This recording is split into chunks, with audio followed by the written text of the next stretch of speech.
Le Tao que l'on peut nommer n'est pas le Tao éternel. Le nom que l'on peut prononcer n'est pas le nom éternel. Par ces mots mystérieux, Lao Tse ouvre le Tao Te Ching. Ils ne sont pas une devinette, mais un avertissement.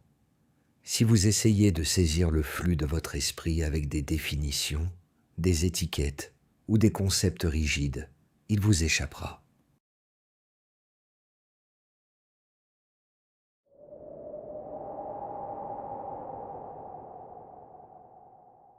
Notre esprit moderne est saturé de noms. Nous nommons nos angoisses, nos objectifs, nos identités. Mais sous ce vacarme de mots, il existe un courant plus profond, sans nom, qui est la source même de notre vitalité. S'aligner sur le Tao, c'est d'abord accepter que l'essentiel de ce que nous sommes ne peut être mis en boîte. Nous pensons souvent que notre esprit est utile parce qu'il contient nos connaissances, nos souvenirs, nos projets. Mais la philosophie taoïste nous enseigne l'inverse. Regardez un vase. Est-ce l'argile qui le rend utile? Non, c'est le vide à l'intérieur qui permet de contenir l'eau. Regardez une roue. C'est le vide au centre du moyeu qui permet aux rayons de tourner. Pour trouver le flux naturel, il ne faut pas chercher à remplir davantage son esprit, mais à redécouvrir l'espace vide. Un esprit trop plein est un esprit stagnant. Le vide n'est pas le néant, il est disponibilité. C'est dans ce vide que naît l'intuition et que le Tao peut circuler. C'est ce moment de pure présence. En philosophie taoïste, on appelle cela le retour à la source. Pour Lao Tse, le mouvement véritable du Tao n'est pas la conquête, mais le retour. Retour à la simplicité. Retour à la spontanéité. Retour à ce qui était déjà là avant nos peurs, nos ambitions et nos masques. Et si votre fatigue mentale ne venait pas de ce que vous faites, mais du fait que vous avez oublié comment redevenir vide? Comment laisser la place à ce qui, en vous, sait déjà comment couler sans effort? Pour comprendre comment habiter ce vide, il nous faut observer la nature, car elle est l'expression parfaite du Tao en mouvement. Le vide n'est pas une destination, c'est une ouverture. Lorsqu'un lac devient suffisamment calme, il commence à refléter le ciel. De la même manière, lorsqu'un esprit cesse de s'agiter, il peut enfin observer le mouvement naturel de la vie. Et ce mouvement possède un nom dans la tradition taoïste, le Ziran.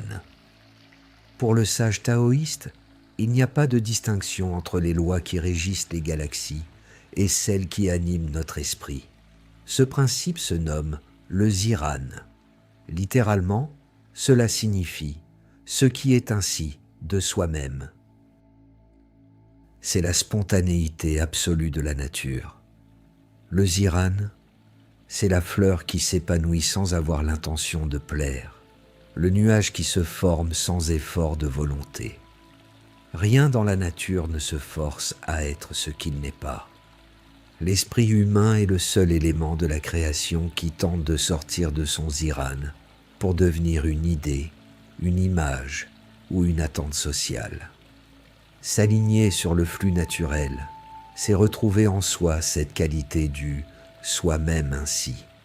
C'est cesser de sculpter son esprit pour le laisser simplement respirer selon sa propre loi.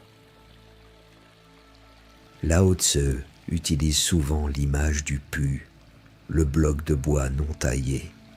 Dès que nous commençons à tailler le bois pour en faire un meuble ou un outil, il perd sa nature originelle pour devenir un objet utilitaire. Notre éducation, notre culture et nos désirs sont des ciseaux qui taillent notre esprit. Nous sommes devenus des objets performants, mais nous avons perdu la puissance infinie du bloc brut. L'esprit qui cherche à être parfait selon des critères extérieurs s'éloigne du Tao.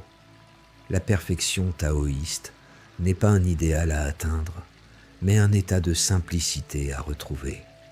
Imaginez votre esprit non pas comme une machine à optimiser, mais comme une forêt ou un fleuve. Dans une forêt, la pourriture des feuilles mortes est aussi nécessaire que la pousse des nouveaux bourgeons. Tout fait partie du flux. Une pensée douloureuse n'est pas une erreur de l'esprit. Elle est un mouvement naturel qui cherche simplement à accomplir son cycle avant de retourner à la terre. L'erreur, selon le Tao, est de vouloir désherber son esprit par la force, ce qui ne fait que créer davantage de résistance. Comprendre le Ziran, c'est accepter que tout mouvement de l'esprit a sa raison d'être. Mais comment agir dans ce monde sans briser ce flux ? Si la nature n'a besoin d'aucun effort pour être elle-même, une question surgit alors. Comment devons-nous agir dans le monde ? Comment prendre des décisions, accomplir nos tâches et traverser les épreuves sans perdre cette spontanéité originelle ? C'est ici que la sagesse taoïste révèle l'un de ses enseignements les plus profonds, le Wu Wei. Le concept de Wu Wei est souvent traduit par non-action, ce qui laisse supposer une forme de paresse ou d'indifférence. Mais, philosophiquement, c'est tout le contraire. Le Wu Wei, c'est l'action suprême, celle qui est si parfaitement ajustée à la réalité qu'elle ne produit aucun frottement, aucune résistance. Dans notre culture de l'effort et du vouloir, nous pensons que plus nous forçons, plus nous sommes efficaces. Le Tao nous dit que forcer est souvent le signe d'un désalignement. L'esprit en état de Wu Wei est comme un nageur qui utilise la force du courant pour avancer, plutôt que de s'épuiser à nager à contresens. Pour illustrer ce flux, le sage Zhuangzi nous raconte l'histoire du boucher Ding. Depuis des années, Ding découpe des bœufs avec une aisance déconcertante. Son geste est une danse. Son couteau chante. Lorsqu'on lui demande son secret, il répond « Je perçois avec l'esprit plutôt qu'avec le regard. Je ne cherche pas à trancher la chair. Je glisse mon couteau là où il n'y a pas d'obstacle, dans les interstices naturels entre les articulations. Le couteau de Ding ne s'émousse jamais, car il ne heurte jamais d'os. S'aligner sur le Tao pour trouver le flux de son esprit, c'est apprendre à repérer ces interstices dans nos journées, dans nos relations et dans nos pensées. C'est agir par l'intelligence de la situation plutôt que par la force de la volonté. L'esprit en état de Wu Wei fonctionne comme un miroir. Le miroir ne choisit pas ce qu'il reflète. Il ne retient pas l'image qui s'en va et ne repousse pas celle qui arrive. Il est parfaitement présent, sans attachement. La fatigue mentale vient souvent du fait que nous essayons de retenir les reflets de nos succès ou de chasser les ombres de nos échecs. Le flux naturel se trouve dans cette capacité à laisser les événements nous traverser. L'action juste émerge alors d'elle-même, sans calcul. Mais pour que ce miroir reste clair, il ne doit pas être troublé par les tempêtes de nos émotions extrêmes. Il nous faut comprendre comment équilibrer les forces qui nous habitent, le yin et le yang. Lorsque l'action devient fluide, quelque chose d'étrange se produit. Nous cessons peu à peu de nous opposer à la réalité. Mais cette fluidité ne signifie pas que tout devient constamment lumineux ou facile, car le Tao ne s'exprime jamais à travers une seule force. Il se manifeste toujours par une alternance. Comme le jour succède à la nuit, comme la marée monte puis redescend, la vie avance selon le rythme éternel du yin et du yang. On ne peut pas comprendre le flux du Tao sans embrasser la danse du yin et du yang. Souvent, nous commettons l'erreur de chercher un état de paix statique. Mais la vie n'est pas une ligne droite. C'est une respiration. Inspirer, c'est le yang. Expirer, c'est le yin. L'un ne peut exister sans l'autre. S'aligner sur le flux naturel de l'esprit, c'est accepter que la clarté alterne nécessairement avec des phases de confusion, de repos ou d'incubation. Parmi toutes les images utilisées par Lao Tse, aucune n'est plus importante que celle de l'eau. L'eau ne possède aucune forme propre, et pourtant, elle épouse toutes les formes. Elle ne lutte contre rien, mais finit par traverser les montagnes. Elle ne cherche jamais à être au sommet. Elle descend naturellement vers les vallées, là où les hommes refusent souvent d'aller. C'est précisément pour cette raison qu'elle est proche du Tao. Lao Tse disait « Rien au monde n'est plus souple et plus faible que l'eau. Pourtant, pour attaquer ce qui est dur et fort, rien ne la surpasse. Pourquoi ? Parce que l'eau ne lutte jamais contre l'obstacle. Si elle rencontre un rocher, elle le contourne. Si elle tombe dans un creux, elle le remplit jusqu'à pouvoir poursuivre sa route. » Au lieu de lutter contre une pensée ou une émotion difficile, l'esprit aligné sur le Tao adopte la nature de l'eau. Il contourne, absorbe, s'adapte et poursuit son mouvement sans perdre sa force. C'est la puissance de la douceur. S'aligner, ce n'est pas être parfait, c'est savoir revenir au centre. Comprendre cette danse des contraires est déjà une grande sagesse, mais il demeure un dernier obstacle. Un obstacle plus subtil que nos émotions, plus tenace que nos habitudes. Cet obstacle est l'image que nous entretenons de nous-mêmes.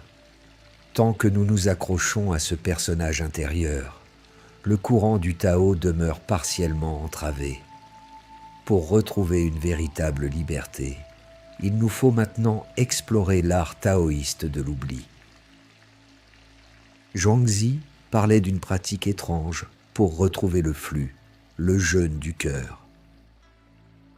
Ce n'est pas se priver de nourriture, c'est vider son esprit des ambitions, des jugements et surtout de l'image de soi que nous essayons désespérément de maintenir.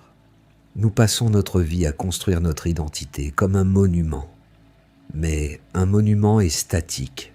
Le Tao, lui, est mouvement. Pour s'aligner sur le flux, il faut accepter de s'oublier un peu. C'est dans cet oubli du moi que l'on devient enfin disponible pour le monde. Comme une barque vide qui dérive au gré du courant, sans que rien ne puisse la heurter. Nous cherchons souvent à ajouter des compétences, des habitudes et des certitudes. La voie du Tao est inverse. Lao Tse nous dit « En poursuivant le savoir, on accumule chaque jour. En poursuivant le Tao, on diminue chaque jour. » S'aligner sur le flux naturel, ce n'est pas devenir plus, c'est devenir vrai. C'est enlever les couches de conditionnement qui bloquent notre intuition. Lorsque les décombres de l'ego sont retirés, le flux de l'esprit jaillit naturellement, sans effort, comme une source que l'on vient de déboucher. Au terme de ce voyage, une évidence commence peut-être à apparaître. Le Tao n'était pas quelque chose à atteindre. Il était déjà là, silencieux, présent, attendant simplement que nous cessions de lutter contre son courant. Nous avons parcouru les grandes étapes de cette voie. D'abord, reconnaître la valeur du vide. Non pas une absence, mais un espace vivant où l'esprit cesse de s'encombrer et redevient disponible. Puis découvrir le Ziran, cette spontanéité naturelle qui nous rappelle que tout ce qui est authentique croît de lui-même. Nous avons ensuite rencontré le Wu Wei, l'art subtil d'agir sans violence intérieure, de coopérer avec le mouvement des choses plutôt que de s'y opposer. Enfin, nous avons compris que le yin et le yang ne sont pas des forces ennemies, mais les deux battements d'un même cœur, l'alternance du repos et de l'action, du silence et de l'expression, de l'ombre et de la lumière. Peut-être que le véritable secret du Tao n'est pas d'ajouter quelque chose à notre vie, mais de retirer ce qui empêche déjà le courant de circuler. Lorsque le vide est accepté, que la spontanéité est retrouvée, que l'action devient fluide et que les opposés retrouvent leur équilibre. L'esprit cesse de lutter contre lui-même. Il retrouve alors son état naturel, celui d'un fleuve qui suit son cours vers l'océan, sans effort. S'aligner sur le Tao n'est pas une destination que l'on atteint une fois pour toutes. C'est une fidélité à l'instant, une souplesse du cœur qui accepte de ne pas tout contrôler. Et peut-être qu'à cet instant, vous comprendrez ce que Lao Tse voulait dire lorsqu'il enseignait que la voie la plus profonde n'est pas celle qui ajoute, mais celle qui retire jusqu'à retrouver l'essentiel.